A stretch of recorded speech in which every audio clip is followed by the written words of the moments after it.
बाबा जी की प्यारी साध संगत जी, सभी को राधा स्वामी जी। आज इस वीडियो में हम दो अद्भुत घटनाओं के बारे में चर्चा करेंगे जो आपके बाबा जी के प्रति विश्वास को और मजबूत करेंगी।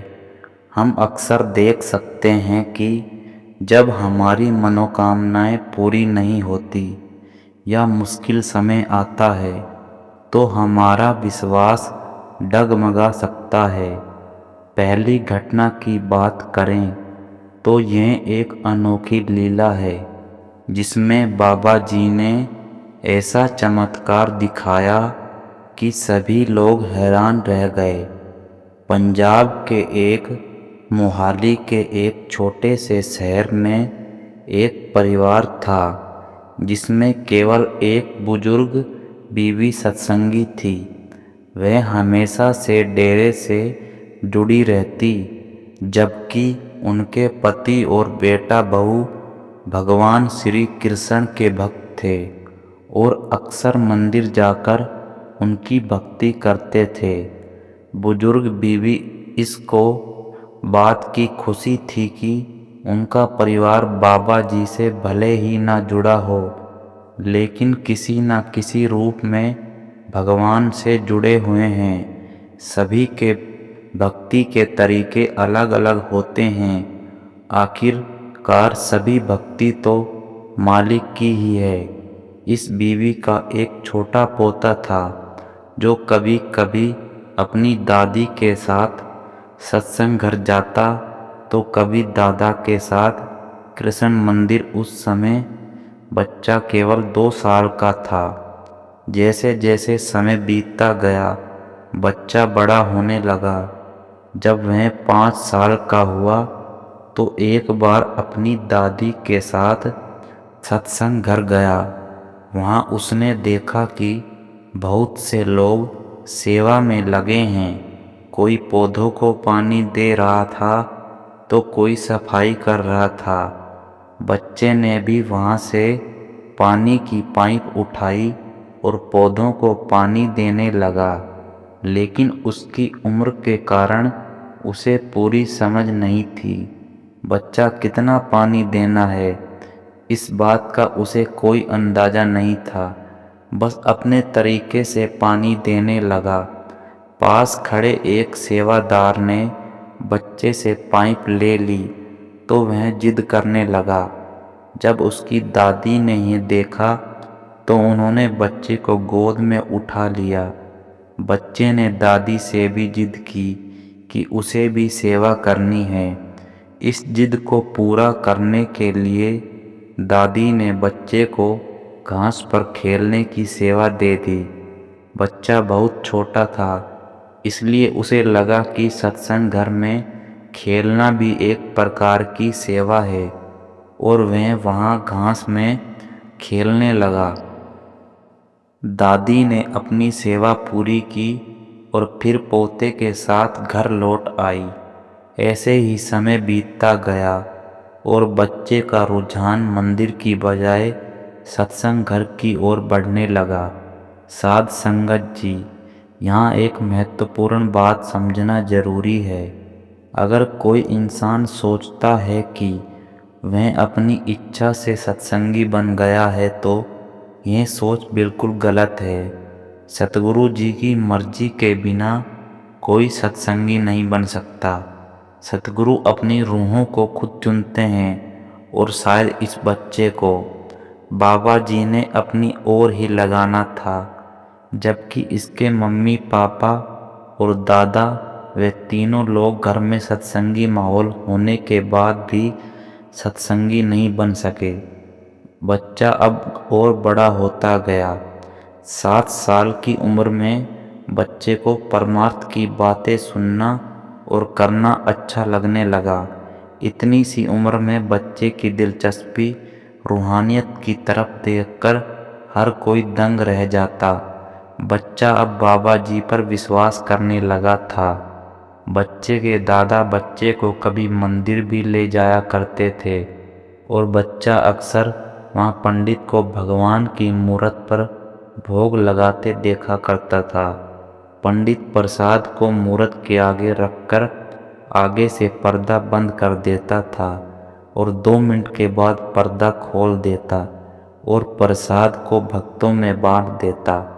बच्चा अक्सर यह चीज़ देखता और नोटिस किया करता। बच्चे ने अपने दादा से पूछा कि पंडित जी क्या करते हैं, तो दादाजी ने समझाया कि बेटा, खाने को पहले खाना खाते हैं, उसके बाद भक्तों में बांटा जाता है।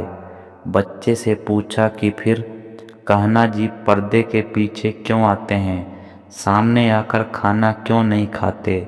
अब इस सवाल पर दादाजी के पास भी कोई जवाब नहीं था। दादाजी ने कह दिया कि कान्हा जी दर्शन उन्हीं को देते हैं जो उनकी बहुत सारी भक्ति करते हैं, इसलिए वह सबके सामने ऐसे नहीं आते। बच्चे के मन में ये बात बैठ गई और घर जाने के बाद बच्चे ने सारी बात अपनी दादी को बताई। तो दादी ने भी कहा कि बेटा, परमात्मा के दर्शन तभी होते हैं जब बहुत ज़्यादा भक्ति की हो।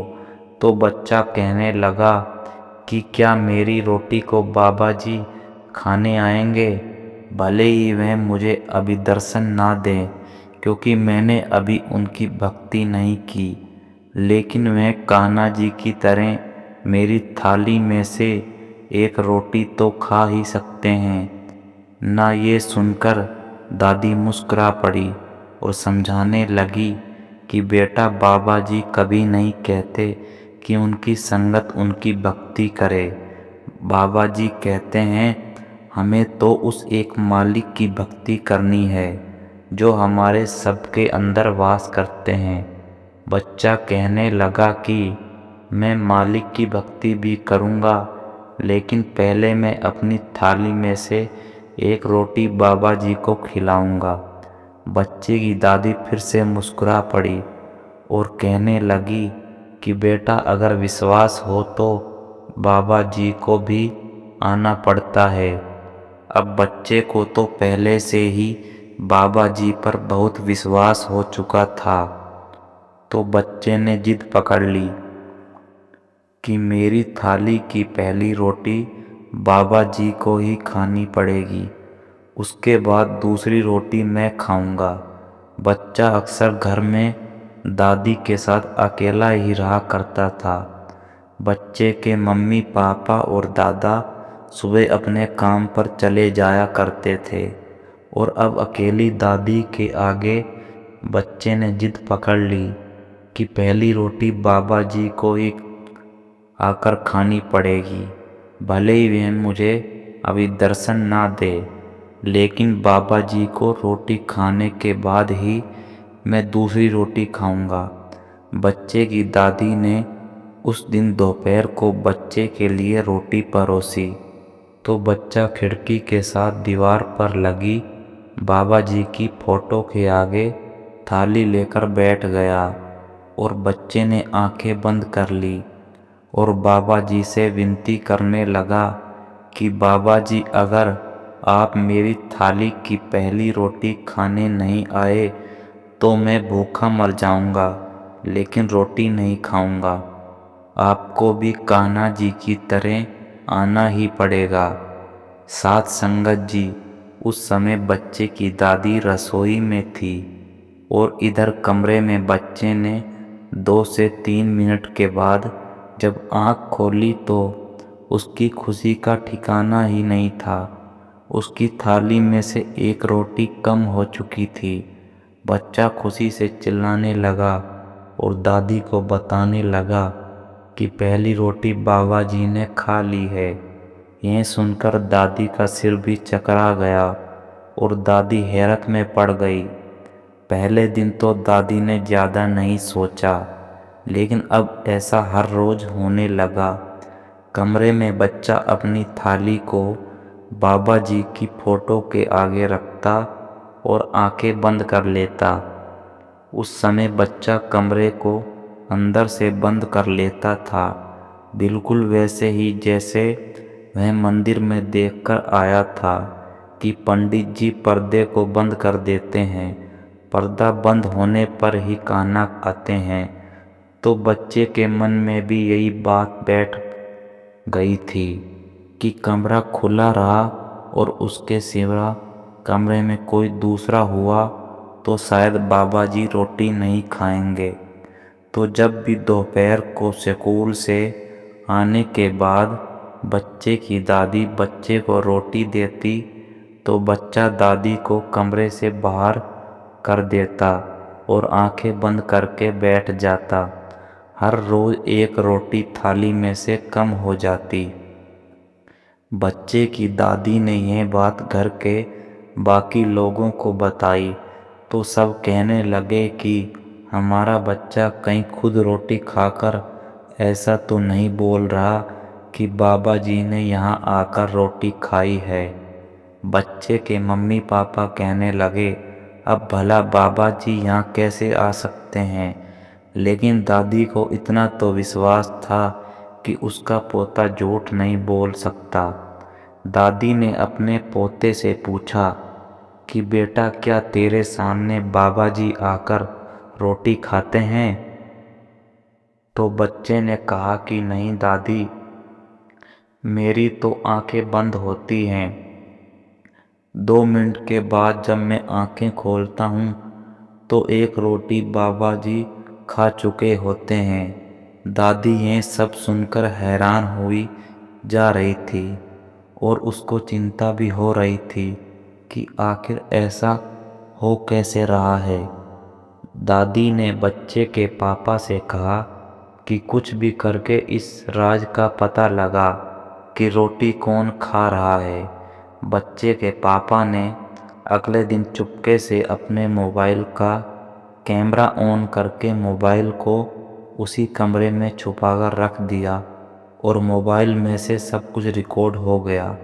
जब घर वालों ने शाम को मोबाइल की रिकॉर्डिंग देखी तो सबके होश उड़ गए और सब सोच में पड़ गए कि बाबा जी ने एक बच्चे का विश्वास टूटने नहीं दिया। साध संगत जी, बच्चा जैसे ही थाली को खिड़की के पास बाबा जी की फोटो के आगे रखकर आंखें बंद करता था, उसी समय खिड़की के पास एक बंदर आता और खिड़की में हाथ डालकर एक रोटी उठाकर वहाँ से चला जाता।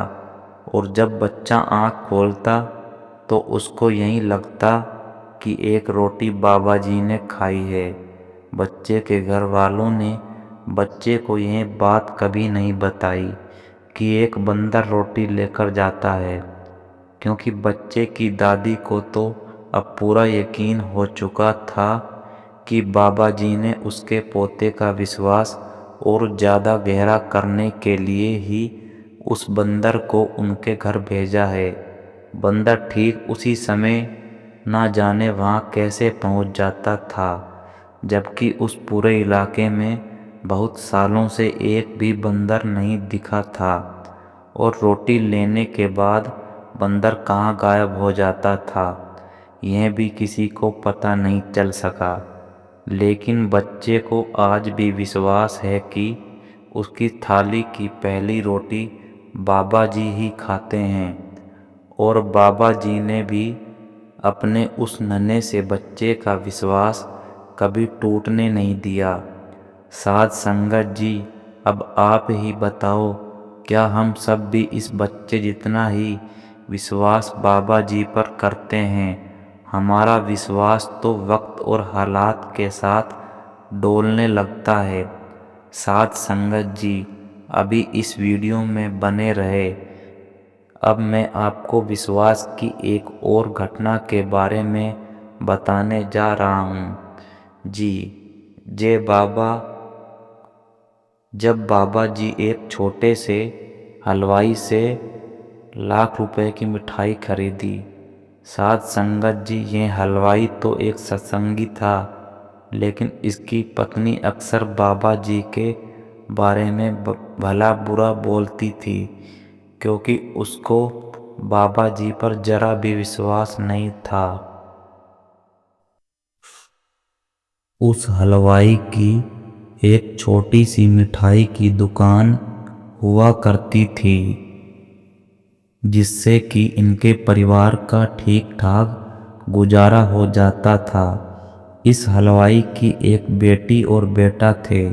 ये दोनों जुड़वा थे और जिस समय यह घटना हुई थी उस समय ये दोनों 12वीं क्लास में पढ़ाई कर रहे थे। ज़्यादा पैसे ना होने के बावजूद भी हलवाई ने दोनों बच्चों को शहर के अच्छे स्कूल में ही पढ़ाया था। हलवाई को यकीन था कि बाबा जी उसके दोनों बच्चों की हमेशा संभाल करेंगे और उन्हें एक दिन काबिल ज़रूर बनाएंगे। लेकिन हलवाई की पत्नी हमेशा बाबा जी को ताने देती थी और कहती थी कि तेरे बाबा जी कुछ नहीं कर सकते, चाहे तू कितना भी विश्वास कर ले, जो मिलेगा मंदिर से मिलेगा। तेरे बाबा ने देना होता तो अब तक हम अमीर हो गए होते। लेकिन हलवाई को अपनी पत्नी की बातों से कोई फर्क नहीं पड़ता, और क्योंकि उसको पता था कि बाबा जी ने आज तक उसका कोई काम बनने से नहीं रुकने दिया, हर काम अपने आप होते चले आए, इसलिए पत्नी के तानों पर वह ज़्यादा ध्यान नहीं देता था। अब कुछ समय के बाद दोनों बच्चों ने 12वीं की पढ़ाई पूरी कर ली और अब बारी थी कॉलेज में दाखिला लेने की।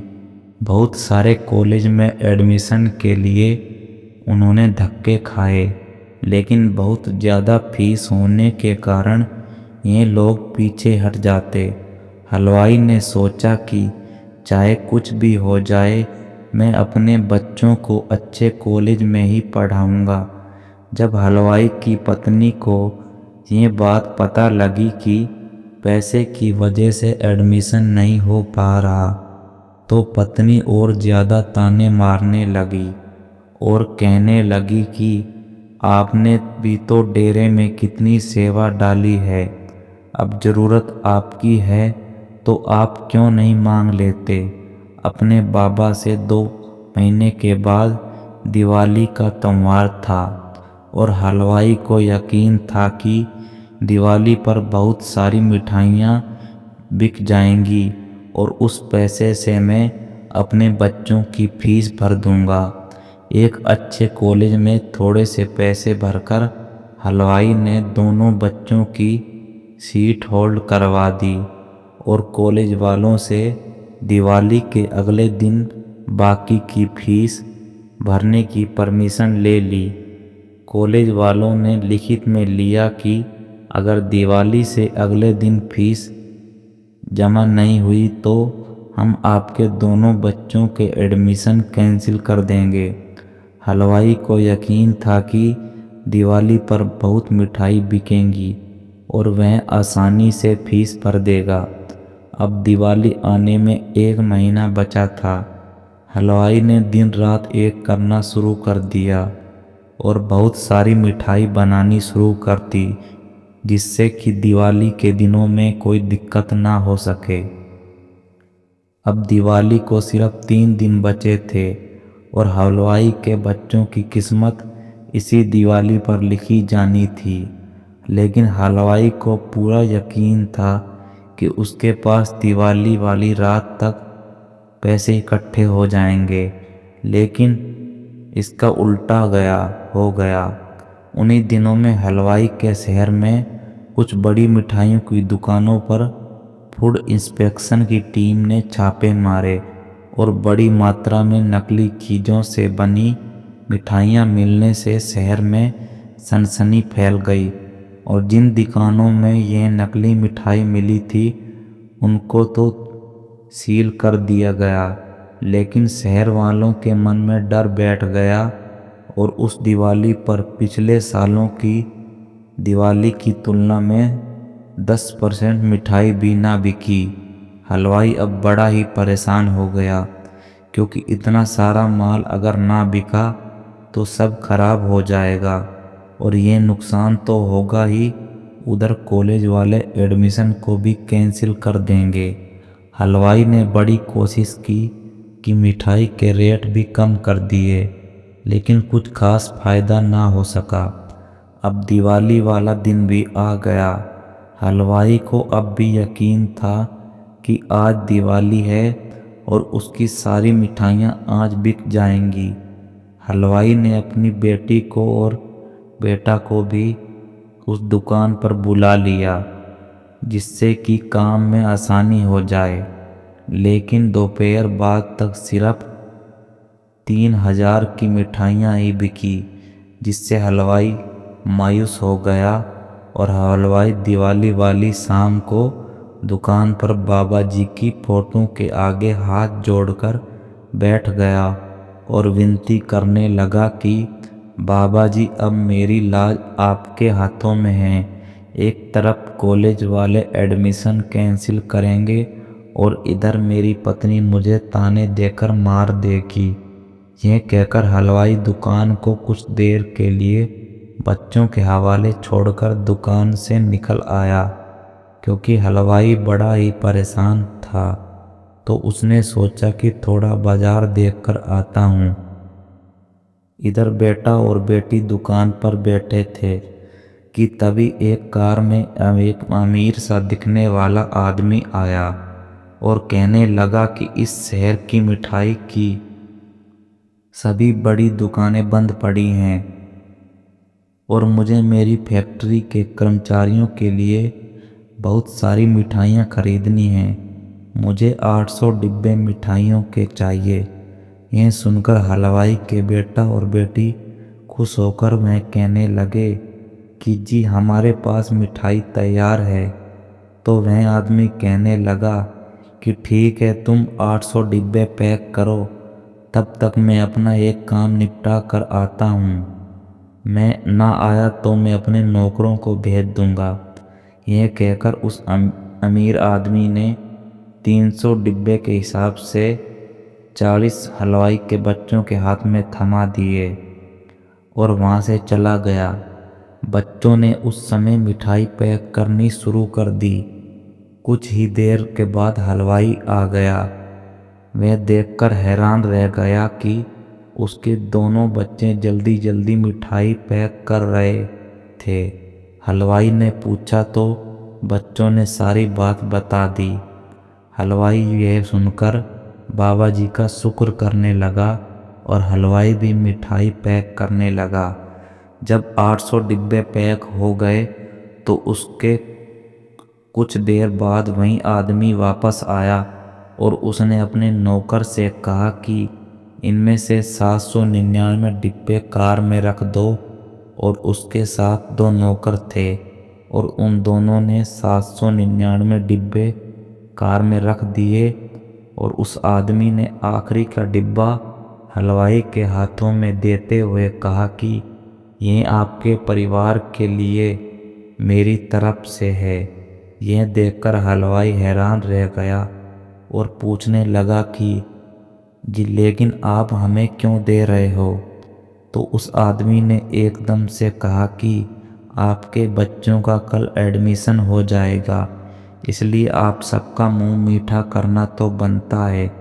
इतना कहकर वह आदमी अपनी कार में बैठा और चला गया।